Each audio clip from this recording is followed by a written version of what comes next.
Oh, yes. Why shouldn't I? Any reason why not? Have you ever taken LSD? No. I've thought about it. I've talked with many people who have taken it, and I have read Finnegan's Wake aloud at a time when takers of LSD said that is just like LSD. So I've begun to feel that LSD may just be the lazy man's form of Finnegan's Wake. You said that bad news was indispensable to newspapers. Is the same thing true for television? Well, it's like saying if TV is a cool medium, then you can't use it for hot jobs. Like the Vietnam War is a hot war, it won't go on TV. It's the first war ever, a hot shooting war ever shown on a cool medium. The cool medium involves the whole audience so deeply they find war unbearable. Show the same war on movie, on press photography and so on, people won't feel too badly about it. But on TV, they really feel it. They're involved for the first time. And so LBJ is making a great big mistake in trying to have a hot war on a cool medium. What should Canada do to be taken more seriously in the world? When you say what should Canada do to be taken more seriously, I think we're very lucky to be a backward country. At a time like this, the less involved, the less hot, the less you are in the midst of the big events, surely the better off you are. No, I think it's a great asset. Also, when you are out of the main swim, as it were, you have a much better opportunity of seeing what's going on. Canadians have a tremendous opportunity to observe what's really happening in the world. I think Canada has the opportunity of taking the entire world as show business, rather than as a serious and dreadful happening.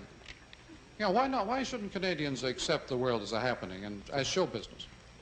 What do you think Marshal McLuhan ought to do if he wants to be taken more seriously in the world today? Marshal McLuhan is taken far too seriously.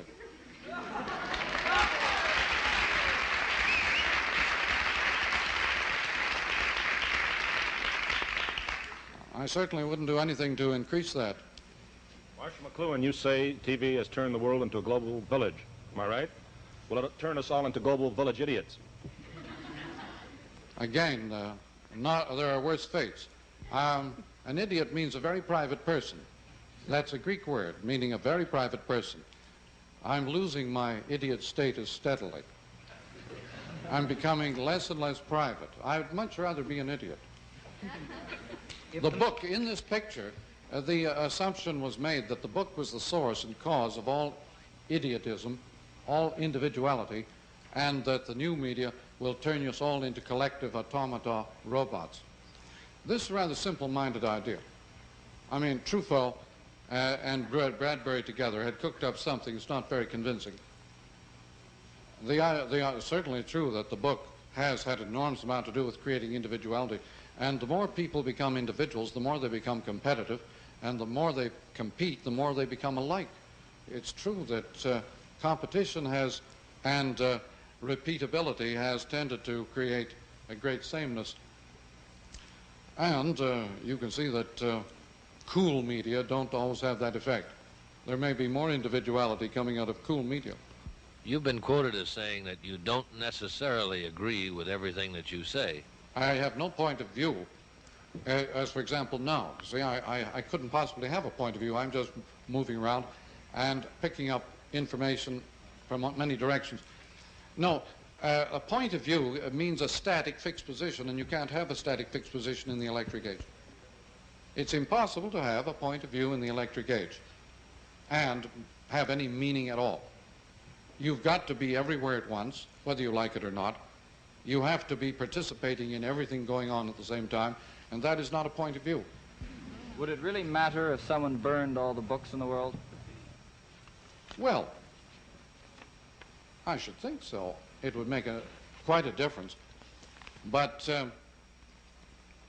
the possibility of recreating libraries has now become fantastically real. For example, all the books in the world can be put on a single desktop, 20 million. 20 million books can now be put open, every page, on single desktop by microfilm. The sort of things that are happening make that picture, that truthful picture, look rather obsolete. They still think of books as made as bound paper objects, but in the new microfilm age, microcard age and so on, the book is taking on a totally new meaning. In the age of Xerox, the book takes on a totally new meaning. It becomes an information service. It ceases to be a package. The book is no longer a package. It's information service. Why do you say Canada is a backward country? Oh, I'm using that term whimsically, meaning we are born in the 19th century, we're of 19th century origin, and we stayed there. People like the Americans who've decided to try it out in the 20th century have done such a bad job, we don't feel any temptation to follow them.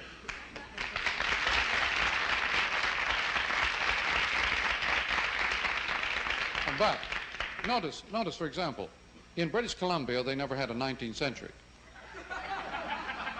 But this is also true in California. They leapfrogged out of the 18th century into the 20th, and this has great advantages. Canada, by simply hanging on to the 19th century, may be able to leapfrog out of the 20th century into the 21st century without ever having bothered with the 20th. And this, I think, might be a huge advantage. If we can only hold...